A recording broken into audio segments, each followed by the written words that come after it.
Bienvenue dans le débat de France 24. C'est l'un des territoires marqués de la République, là où la souffrance est encore récente. Emmanuel Macron est en Nouvelle-Calédonie à 6 mois d'un référendum d'indépendance sur l'île et 30 ans après la prise d'otage sanglante de la grotte d'Ouvéa.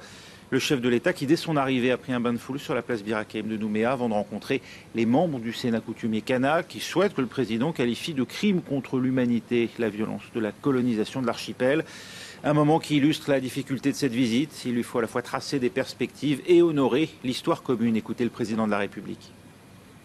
Ce sera d'abord l'occasion, à la fois cet après-midi et dans les 2 jours qui suivront, de consacrer des moments importants de notre histoire commune.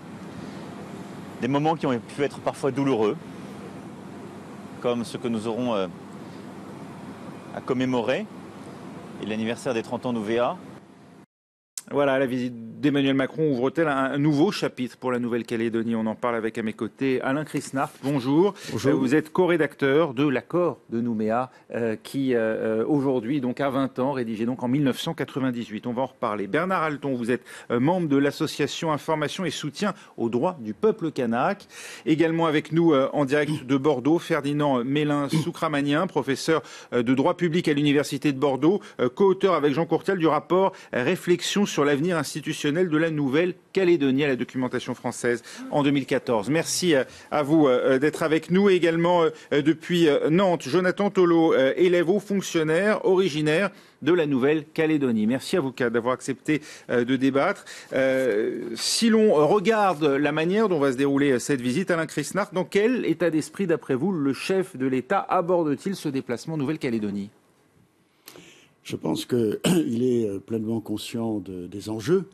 Ce qu'il faut savoir et peut-être souligner, c'est que c'est un dossier que, traditionnellement, le Premier ministre traite beaucoup.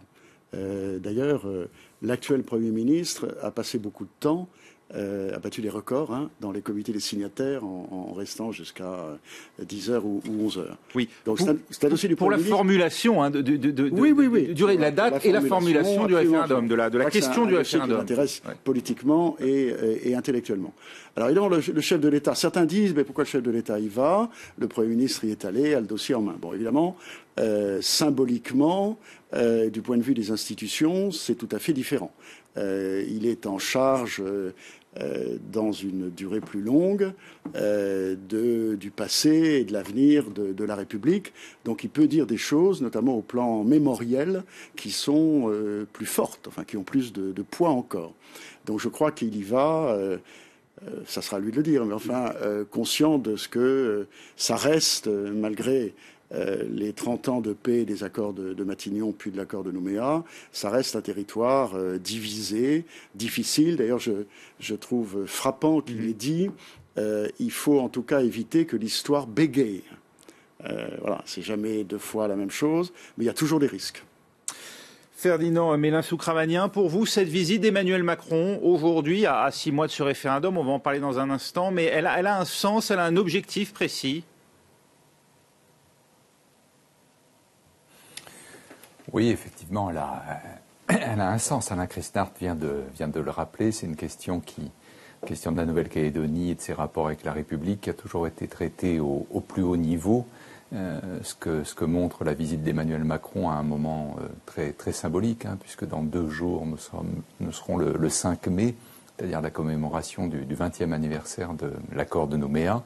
Ce que montre cette visite, en tout cas, c'est le niveau auquel se situe le traitement de la question de la Nouvelle-Calédonie. Certains, effectivement, s'étonnent de voir le président de la République en ce moment en Nouvelle-Calédonie, mais c'est parfaitement sa place, me semble-t-il. Ça témoigne du respect qu'il porte aux interlocuteurs. Avec une tonalité assez différente de celle qu'on avait pu observer en Corse, où là, bien sûr, l'île dominée par des mouvements nationalistes n'avait pas vraiment apprécié, c'est le moins qu'on puisse dire, les propos tenus à l'époque par le chef de l'État. Là, on s'attend à une tonalité assez différente de la part d'Emmanuel Macron. Le contexte, évidemment, n'a rien à voir, il faut le rappeler. Le contexte n'a rien à voir. On est dans le cadre d'un territoire qui est inscrit sur un chemin qui est le chemin de l'émancipation. Il faut rappeler aussi, ce territoire fait partie de la liste des territoires à décoloniser depuis 1986. Donc on est vraiment dans une perspective complètement différente de celle de la Corse. Il est vrai que du côté des autonomistes et indépendantistes corses, ils ont porté le regard sur le processus de Nouvelle-Calédonie, mais les situations ne sont pas du tout comparables. Très attendu. Sur le plan ethnique, linguistique.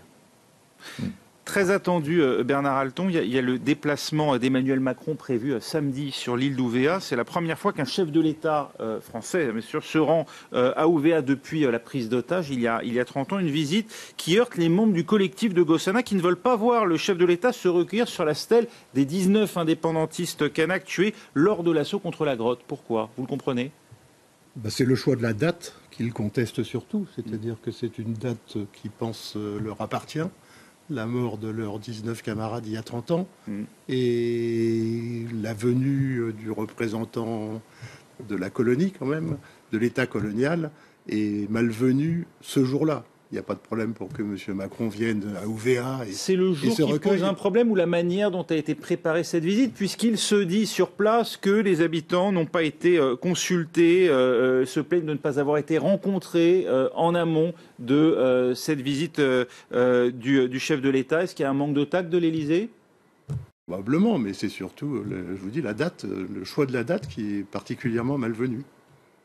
Jonathan Tolo, quel est votre avis justement sur cette question? Et puis sachant qu'un autre moment de recueillement est prévu à Wadrilla, puisque c'est là aussi qu'ont été assassinés, il faut le rappeler, en 1989, les deux leaders indépendantistes kanaks de l'époque, Jean-Marie Tjibaou et Yewene Yewene.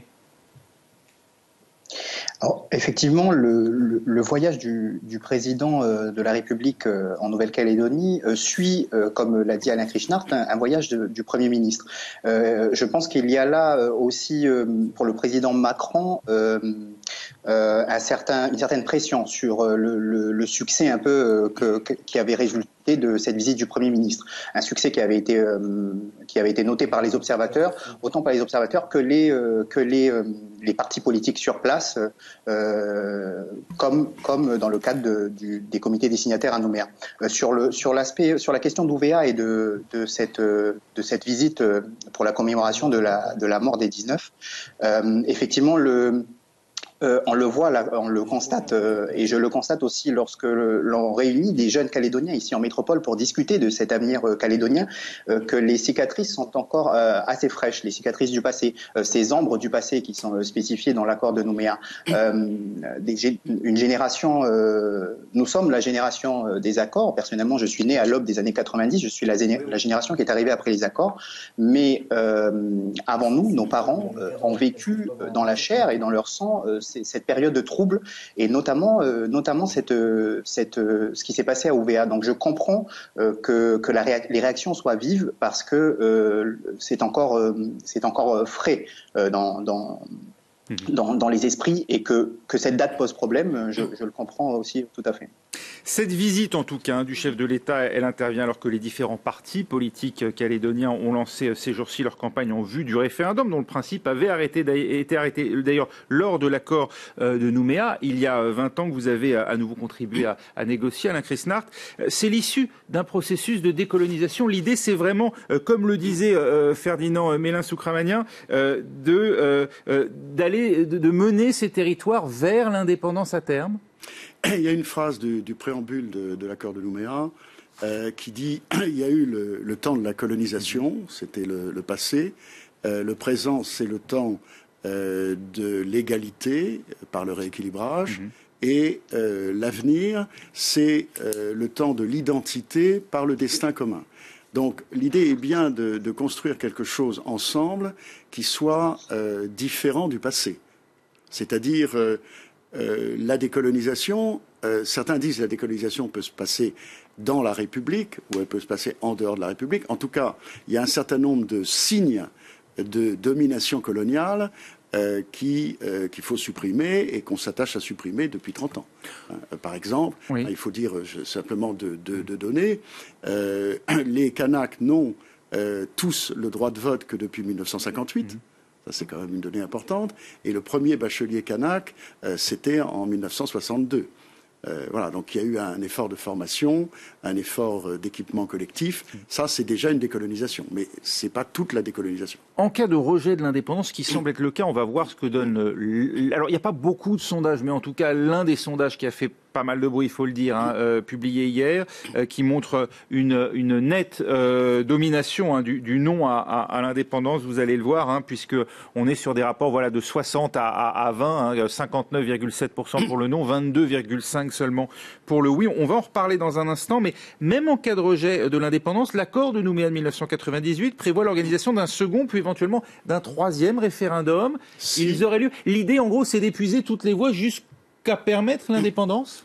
Si, le deuxième et le troisième référendum ont lieu si un tiers des membres du Congrès le demandent. Donc, ça n'est pas, automatique. Pas un caractère automatique. Je crois qu'il faut revenir à un point fondamental qui est au fond pourquoi Jacques Lafleur et Jean-Marie Tjibaou ont signé les accords de Matignon. Alors Jacques Lafleur pour le RPCR à l'époque et Jean-Marie Tjibaou pour le FLNKS. Bon.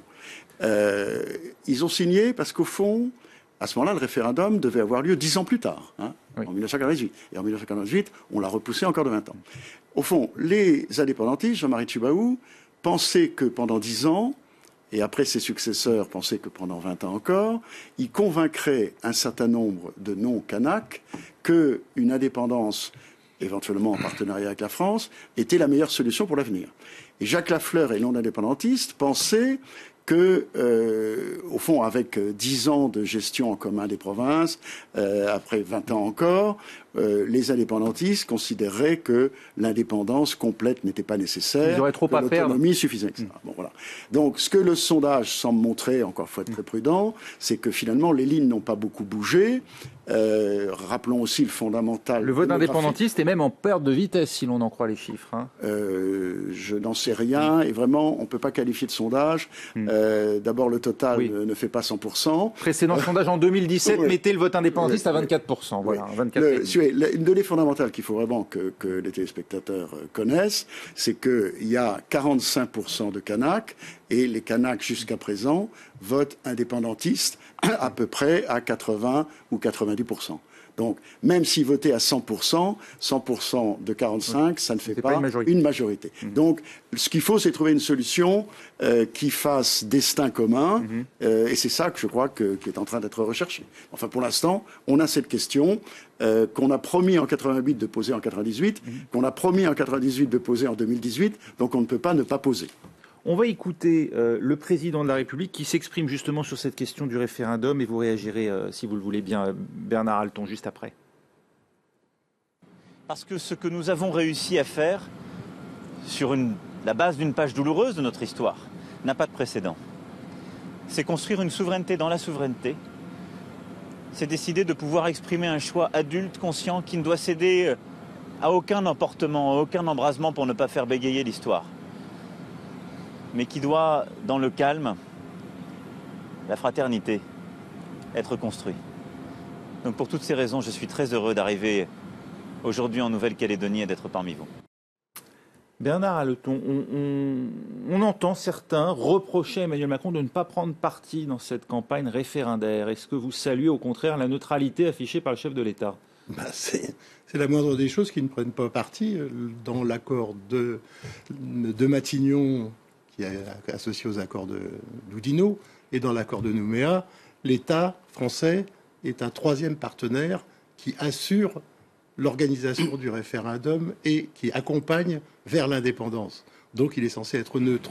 Donc ça serait très malvenu de la part de l'État de prendre position contre l'indépendance, qui bien évidemment fausserait totalement le référendum. La deuxième chose quand même qu'il faut dire, c'est ce référendum d'autodétermination, il intervient après 30 ans, et on voit bien que l'État, à chaque fois, ralentit au maximum le processus d'indépendance et que le transfert des compétences non régaliennes, il n'a pas été total, que le rééquilibrage dont parlait M. Chrisnart n'est absolument pas total. Il n'y a qu'à prendre la quantité de Kanaks, avocats, juges. Par manque de volonté ou par crainte des troubles que pourrait créer par volonté, je pense, de maintenir les Kanaks effectivement marginaux dans la société calédonienne. même s'il y a en province nord en particulier et dans les îles, mais qui sont des provinces qui économiquement pèsent beaucoup moins que la province sud, s'il y a effectivement des succès à saluer et que les Kanaks saluent et montrent pour expliquer effectivement comment l'indépendance kanak peut être viable. C'est 22,5% seulement. Comment vous l'expliquez? Pour vous aussi, ce sondage n'est pas à prendre au sérieux ou en tout cas en considération? Non, mais je suis d'accord avec M. Chrisnart. Il faut le prendre avec des pincettes, en tout cas. Que le oui au référendum soit probablement minoritaire le 4 novembre prochain, tout le monde est d'accord à peu près pour le penser. Alors que ce soit pour quelle raison? Pour quelle raison, d'après vous? Démographique. Uniquement. Parce qu'il y a de la colonisation de peuplement qui a continué depuis 88. Tous les ans, il y a des milliers de gens qui viennent de métropoles qui s'installent en Nouvelle-Calédonie et qui maintiennent la population. C'est un choix délibéré de l'État français? Mais ils n'ont pas le droit de vote. Et qui, ils n'ont pas le droit de vote. C'est un choix. Non. Pour le référendum, ceux qui sont arrivés en 88, si. Pour le référendum, n'ont le droit de vote que ceux qui sont arrivés avant 1994. C'est une volonté pour vous de l'État français d'influer sur le cours politique de la Nouvelle-Calédonie? Beaucoup d'entre nous ont en mémoire la circulaire de M. Messmer qui expliquait que la seule possibilité pour la France de maintenir sa domination sur la Calédonie était de faire une colonisation de peuplement en envoyant des gens avec leur famille. Très antérieur aux accords Matignon et aux accords de Nouméa. Ça a été poursuivi. Ferdinand Mélin-Soukramanien, c'est vrai, d'après vous, l'État traîne, ralentit intentionnellement ce processus qui doit conduire à terme la Nouvelle-Calédonie vers son indépendance? Non, vraiment, je crois que le logiciel a complètement changé. Et c'est justement, je connais la déclaration de Pierre Messmer qui a été signalée à l'instant, mais elle date du début des années 1970. Le logiciel a changé et c'est justement la Nouvelle-Calédonie qui a fait changer ce logiciel pour elle-même et pour les autres outre-mer français. Mais je voudrais revenir à ce propos sur le discours que je viens d'entendre d'Emmanuel Macron. Ce qu'il dit, nous allons faire ce qui n'a jamais été fait. Il a raison, il faut vraiment toujours resituer l'enjeu à son juste niveau pour la Nouvelle-Calédonie. La France a dans ce territoire une opportunité assez extraordinaire qui est de réussir ce qu'elle n'a en vérité jamais réussi, à savoir une décolonisation. Comme on le sait, les décolonisations de la France ont généralement été tragiques, marquées par des ruptures, voire des bains de sang comme à Madagascar ou en Algérie. On a l'occasion aujourd'hui de réussir une décolonisation et qu'on ne se méprenne pas sur le sens du terme. Lorsque l'on parle de décolonisation, au sens où l'entend par exemple l'ONU, ça peut être toute forme de décolonisation. Ça peut être bien sûr ce qu'on appelle communément l'indépendance, mais ça peut être aussi une pleine souveraineté avec partenariat avec un autre État et pourquoi pas la France. Là-dessus, l'ONU, par exemple, ne prend pas parti sur les formes de la décolonisation. En revanche, la relation future reste à définir. Et dans le fil de ce qui est sa mission. Là, voilà, elle reste à définir. C'est ce que disait Alain Chrisnart il y a quelques minutes à propos du destin commun. Elle est à construire. Mais vraiment, il faut souligner l'importance de l'enjeu. Pour la France, réussir une décolonisation et pour la Nouvelle-Calédonie, construire un destin commun. Merci. Vous restez tous avec nous puisqu'on doit marquer une pause. C'est la fin de la première partie de ce débat. On se retrouve d'ici 2 minutes pour la reprise du débat de France 24. Restez avec nous.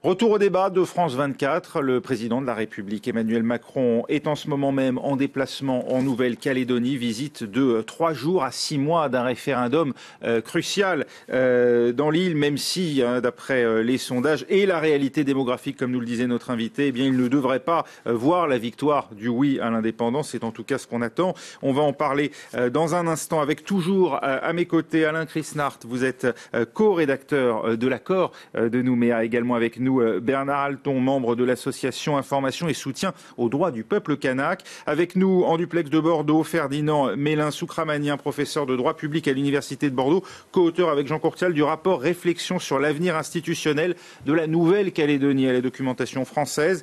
Jonathan Tolo, vous êtes élève haut fonctionnaire originaire de la Nouvelle-Calédonie et vous êtes en direct de Nantes. Et puis avec nous en ligne actuellement au Sénégal, c'est Jean-Paul Huchon, l'ancien président de la région Île-de-France, surtout ancien directeur de cabinet de Michel Rocard au moment de la signature de ce qu'on a appelé les accords de Matignon. Bonjour Jean-Paul Huchon. Bonjour. Ce référendum qui se profile donc dans 6 mois, vous le voyez comment pour vous? C'est l'aboutissement du processus initié au moment de Matignon ou bien le début de quelque chose de complètement nouveau? Je dirais que c'est effectivement la promesse tenue. On devait aller au bout, aller jusqu'à un référendum. Ça a mis un peu plus longtemps que ce qui était prévu, et c'était pour tenir compte d'une situation politique tendue. Il pourra y avoir d'autres référendums ensuite, si c'est nécessaire, pour préciser les conditions de l'autodétermination ou de la décolonisation.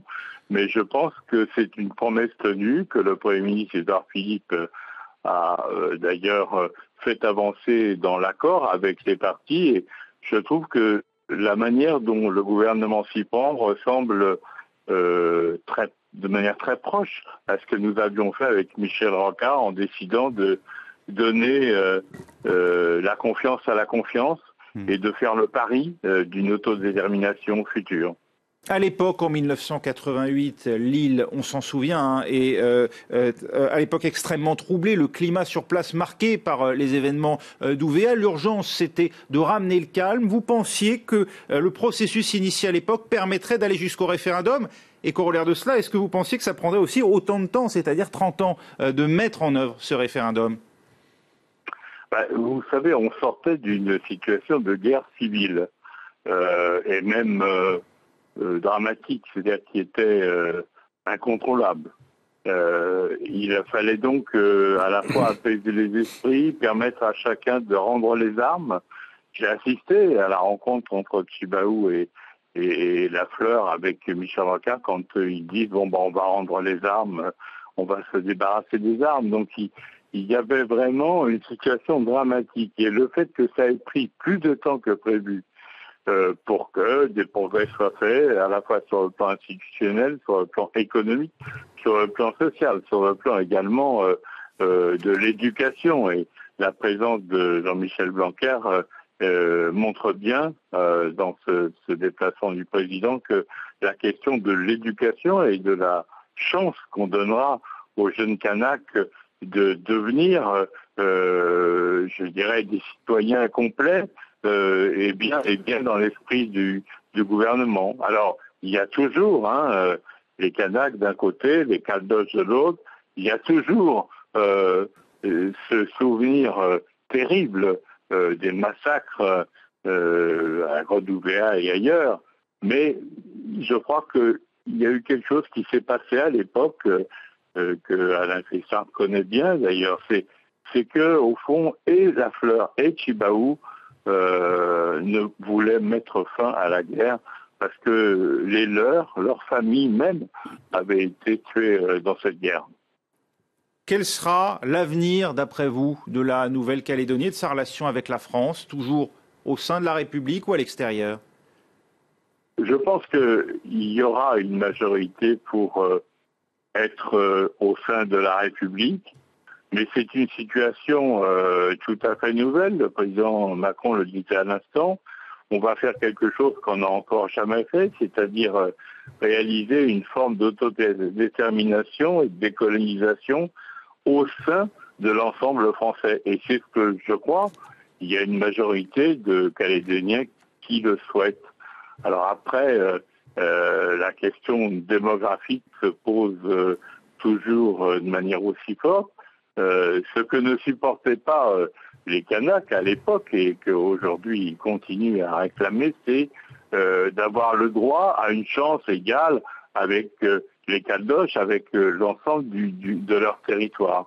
Mais ils ont besoin de la protection française. N'oublions pas que la Calédonie C'est d'un point de vue géostratégique un lieu absolument capital, très proche de l'Australie et du continent océanique. Donc il faut considérer que tout ça peut continuer à évoluer avec une certaine sérénité. Moi, je le crois, parce que ça m'a beaucoup frappé que quand Chibaou et Yewene sont tués, c'était le 8 mai, je me souviens, on était dans le bureau de Rocard quand on a appris cette nouvelle. Je me suis dit, c'est fini, ça va s'effondrer et on va repartir pour la guerre. Non, tout a été possible avec des responsables qui ont quand même tous, autant qu'ils pouvaient, fait preuve d'une très grande responsabilité et d'un très grand sens de l'histoire. Merci Jean-Paul Huchon d'avoir livré votre regard et aussi votre témoignage d'acteur de l'époque dans ce dossier. Et avant même les accords Matignon, la réforme foncière initiée par l'État dès 1978 avait eu pour but de résoudre l'une des principales inégalités, sources d'inégalités en Nouvelle-Calédonie, de restituer aux Kanaks une partie des terres dont ils avaient été dépossédés par la colonisation. 40 ans plus tard, le bilan est contrasté, tant pour la répartition des terrains que pour leur mise en valeur. Vous allez le voir avec ce reportage de nos confrères de France 2. C'est une propriété immense, acquise il y a 5 générations par la famille de Louis Ballande, l'une des plus grandes fortunes de la Nouvelle-Calédonie. 900 hectares de terres agricoles. Tout a commencé à la fin du 19e siècle. À cette époque, l'État repousse les tribus Kanaks dans des réserves et distribue les terres spoliées aux colons pour développer l'agriculture. L'ancêtre de M. Ballande va se constituer peu à peu un patrimoine de 7000 hectares répartis sur 5 propriétés comme celle-ci. Ça, c'est le lot qui est destiné à la vente aux enchères de l'Océan. Voilà, c'est ce lot-là. Mais dans les années 80, la revendication kanak pour l'indépendance prend de l'ampleur. Les tribus veulent récupérer leurs terres, notamment dans le nord de l'île. La famille Ballande doit se séparer d'une magnifique propriété d'élevage de 1600 hectares. Comme eux, de nombreux agriculteurs caldoches vivant dans la campagne vendent alors leurs terres à l'État français qui les rend au clan kanak. En 40 ans, cette réforme foncière a coûté 50 millions d'euros à l'État. La fameuse propriété de M. Ballande rendue au kanak, la voici. Et voilà l'une de ses nouvelles propriétaires, Patricia Goa. Exit le bétail. On a la banque, vous avez un restaurant. Ici, c'est le futur cinéma. Depuis quelques années, Patricia Goa et les clans de sa région ont développé cette zone d'activité sur la terre de leurs ancêtres, avec un objectif prioritaire, créer de l'activité économique pour la jeunesse. Il n'y a pas que nos enfants, ce sont les enfants du pays qui sont là. Mais c'est vraiment se dire que ça va jusque-là, se donner les possibilités d'offrir des perspectives d'avenir pour nos enfants. Ouvrir des commerces, ça n'a l'air de rien. Et pourtant, ici, c'est un véritable challenge. Car les terres kanak ne peuvent pas être vendues. Alors, pour attirer quand même les investisseurs, les clans de la région pratiquent des loyers très bas, de 2 à 5 fois moins chers que sur des terres privées.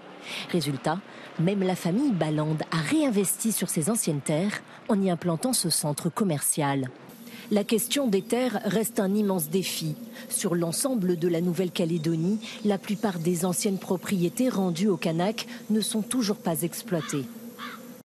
Jonathan Tolo, avec nous en direct de Nantes. Pour vous, c'est le problème, l'un des principaux problèmes à régler aujourd'hui encore en Nouvelle-Calédonie, cette répartition des terres? Alors, cette répartition des terres, effectivement, est un des enjeux qui avait été abordé lors des accords politiques et de la revendication finalement kanak identitaire, donc le retour de leurs terres spoliées lors de la colonisation. Finalement, les problèmes actuels sont les suivants. Comment valoriser cette terre coutumière qui est donc restituée à des clans via ces groupements qui sont appelés donc GDPL. Comment les valoriser, comment les mettre en valeur, et ça a été donc un exemple qui a été donné dans votre reportage. C'est une réponse tout à fait adaptée en ce qui me concerne sur la question de la jeunesse, une réponse tout à fait adaptée aux problèmes de délinquance et de problèmes conflits qu'il y a en ce moment et qui touchent en ce moment la jeunesse calédonienne. Leur offrir une perspective hors de Nouméa, hors de cet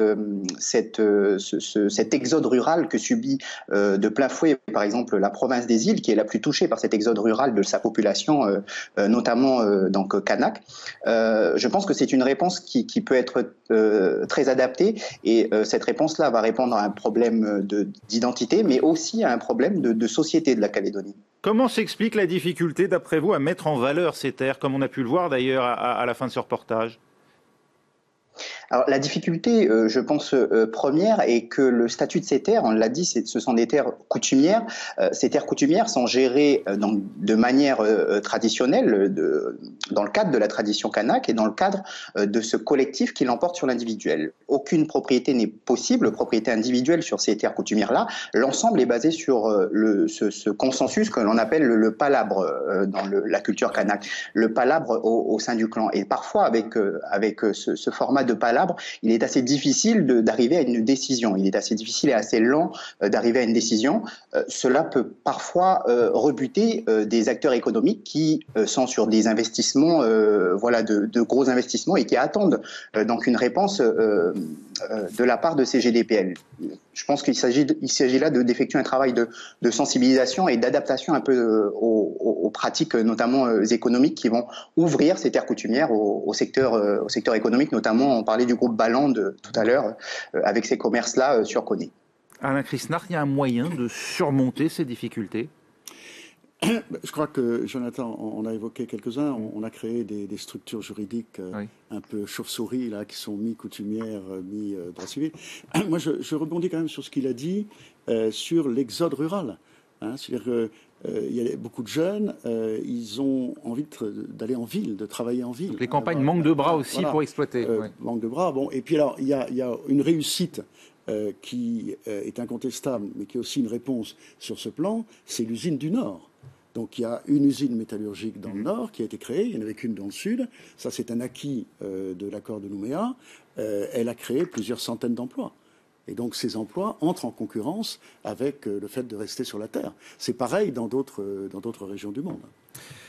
Bernard Alton, pour vous, il y a une manière justement de pouvoir rendre le pouvoir économique, en tout cas à proportion de leur représentativité dans la société calédonienne, au Kanak? Le problème, c'est la priorité à l'emploi local. C'est ça qui est la clé de l'insertion des Kanaks. Et c'est une volonté, ça serait une volonté que les Kanaks accèdent aux postes de responsabilité. On le voit aujourd'hui dans la fonction publique, comme dans les entreprises privées. Il y a un plafond de verre pour les Kanaks. Vous n'avez quasiment aucun cadre supérieur, ou même très peu de cadres par rapport à des métropolitains qui arrivent, je ne parle pas des Calédoniens, des métropolitains qui arrivent directement de France et avec leur diplôme et aucune attache sur le territoire. La base, c'est bien évidemment la formation, mais c'est aussi une fois que les jeunes qui ont été formés... D'où la présence de Jean-Michel Blanquer aussi en déplacement. Une fois que les jeunes qui ont été formés en France ou en Australie ou ailleurs, quand ils reviennent au pays, qu'ils aient accès à l'emploi et qu'ils ne soient pas discriminés par rapport à des concurrents métropolitains qui débarquent et auxquels on offre des emplois. Parce qu'ils sont français, métropolitains, il n'y a pas de problème. Et donc, la présence de M. Blanquer, elle est un peu curieuse, dans un pays où, normalement, il y a eu un transfert des compétences. Et normalement, plus que normalement, là, le primaire et le secondaire ont été transférés. Il y a le problème de l'enseignement supérieur. Et normalement, ça a vocation à être transféré d'ici... Les académies ne rendent pas compte à l'éducation nationale ? Non, mais... Pour ce qui est des programmes, pour ce qui est des... Oui. Les compétences... Enfin, moi, je n'ai pas...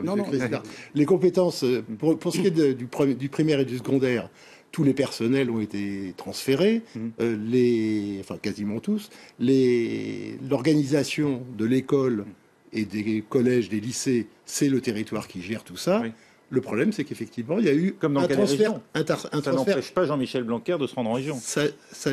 Non, mais c'est pas exactement la même chose. C'est que c'est le Congrès du territoire là qui décide. C'est pas le ministre de l'Éducation nationale qui décide. Ils ne dépendent pas du ministère de l'Éducation nationale français. Ils dépendent du ministère calédonien de l'éducation nationale. C'est la particularité. Le problème, c'est que effectivement, le transfert, il a été incomplet. Quand je disais tout à l'heure que la France traînait des pieds, il a été incomplet parce qu'on a maintenu les programmes et les examens français. C'est-à-dire qu'on n'a pas transféré tout. Ferdinand Mélin-Soukramanien, sur cette question justement du caractère incomplet en fait, du transfert de compétences aux enseignants et aux établissements sur place en Nouvelle-Calédonie. Oui, ce que je voudrais mettre en avant quand même, c'est que il faut quand même percevoir le caractère exceptionnel de ce qui a été fait et de ce qui est encore en train d'être fait. Ce transfert de compétences en matière d'éducation, il a bien eu lieu, qu'il ne soit pas complet parce que, effectivement, la question de l'enseignement supérieur est encore en suspens. C'est l'article 27 de l'accord de Nouméa, mais pour des raisons là, qui sont vraiment des raisons purement juridiques dans le détail desquelles je ne rentrerai pas ici.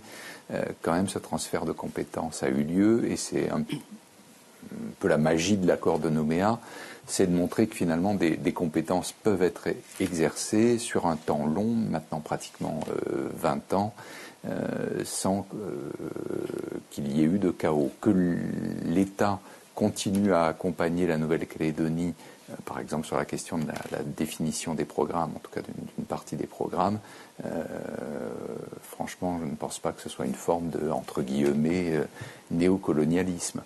Sur ce plan, franchement, du transfert des compétences en matière d'éducation, les choses se passent bien et se sont plutôt bien passées jusqu'à présent.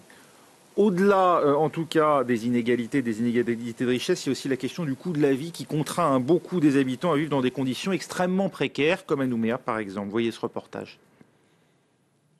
À Nouméa, on l'appelle le squat Coca-Cola, un bidonville coincé entre la route et la mangrove.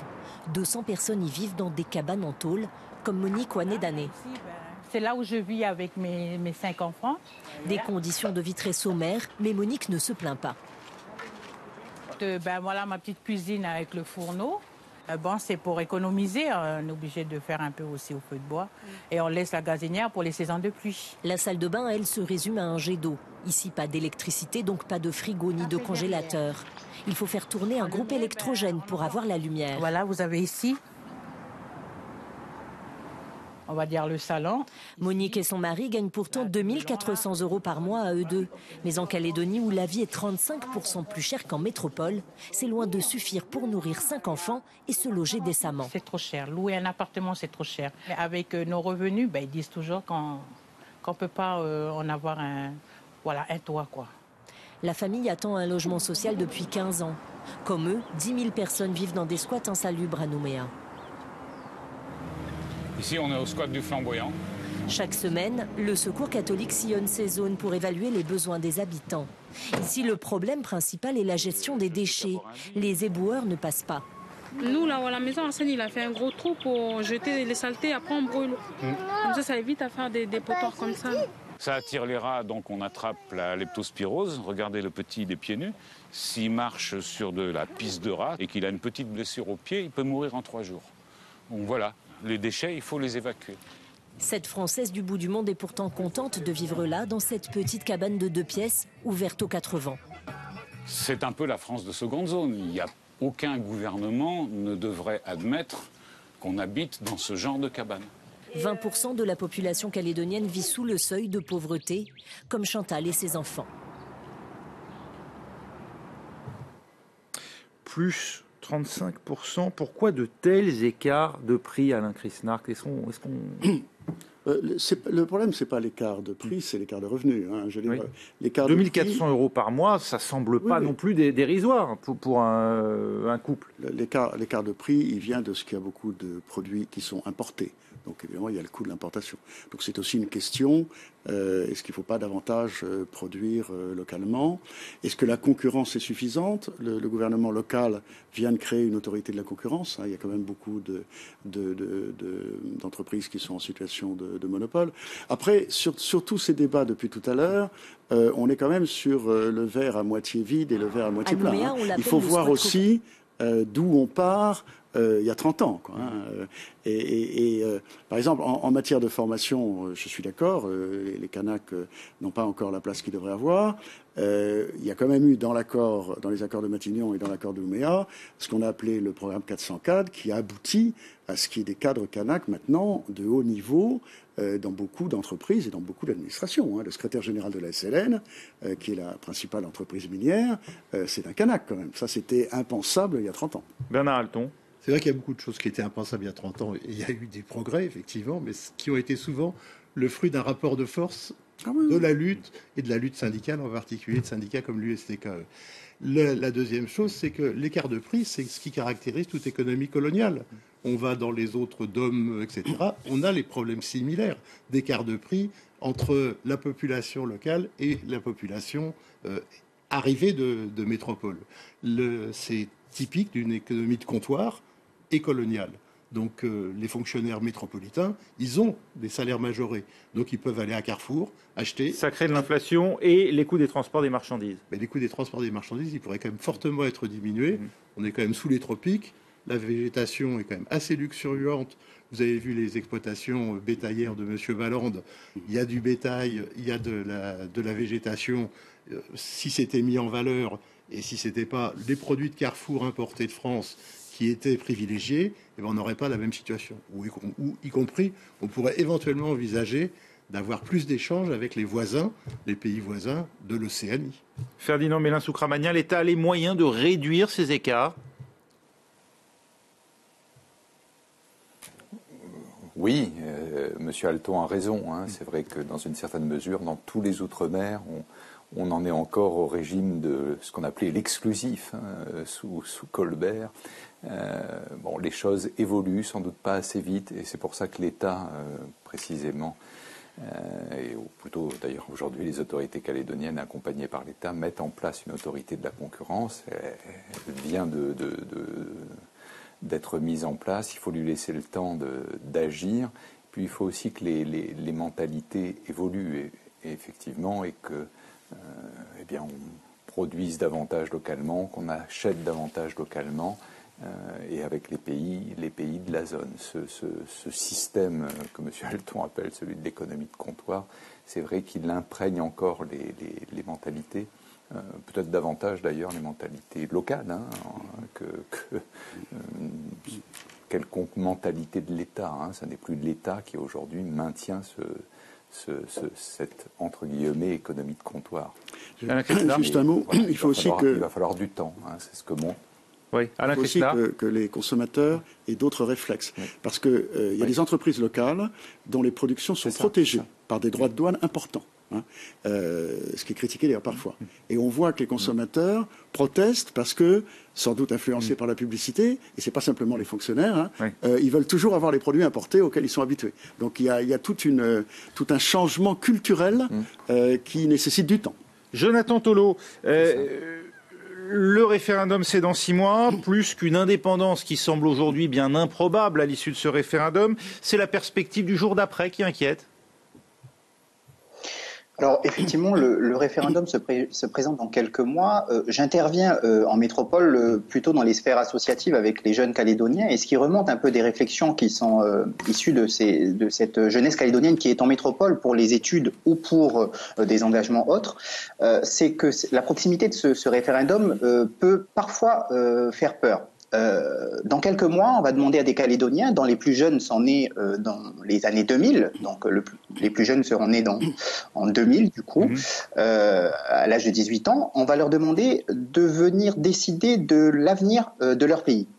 Ce choix-là, au-delà du fait que finalement on n'a pas d'autre choix finalement sur le format de la consultation, il faut bien consulter la population intéressée. Ce choix-là peut paraître assez d'une certaine violence pour cette partie-là de la jeunesse des plus jeunes, de violence dans le caractère un peu, la question arrive comme ça. D'un bout, directement, oui ou non à l'indépendance de ton pays. Une question lourde évidemment de conséquences, oui. lourde de conséquences et lourde de conséquences qui plus est pour un jeune Calédonien comme ça qui sort à peine donc de la maison familiale ou qui entame des études en métropole voilà. Donc au-delà de ce fait-là, plusieurs réflexions ont été menées notamment dans le cadre de l'université de Nouvelle-Calédonie à Nouméa sur la transition institutionnelle. C'est un sujet qu'on n'aborde pas beaucoup, mais la transition institutionnelle, c'est cet aspect-là du lendemain du référendum. Ok, nous devrons voter le 4 novembre, mais au-delà de ce jour-là, qui sera un dimanche comme les autres, qu'est-ce que le lundi et le mardi suivant et les semaines qui vont suivre va représenter pour la Calédonie, pour la marche des institutions, pour finalement le fonctionnement de notre pays. Cette transition institutionnelle, je trouve qu'elle n'est pas assez investie par les groupes de réflexion qui sont institutionnels ou de la société civile d'ailleurs. Et je pense que la jeunesse a quelque chose à jouer sur celle-là. Merci beaucoup Jonathan Tholon. On arrive à la fin de ce débat. Je tiens également à remercier Alain Chrisnart qui était à mes côtés ainsi que Bernard Alton et puis avec nous en duplex de Bordeaux, Ferdinand Mélin-Soukramanien ainsi que Jean-Paul Huchon qui nous a répondu depuis le Sénégal. Voilà, restez avec nous à suivre dans un instant un nouveau journal sur France 24.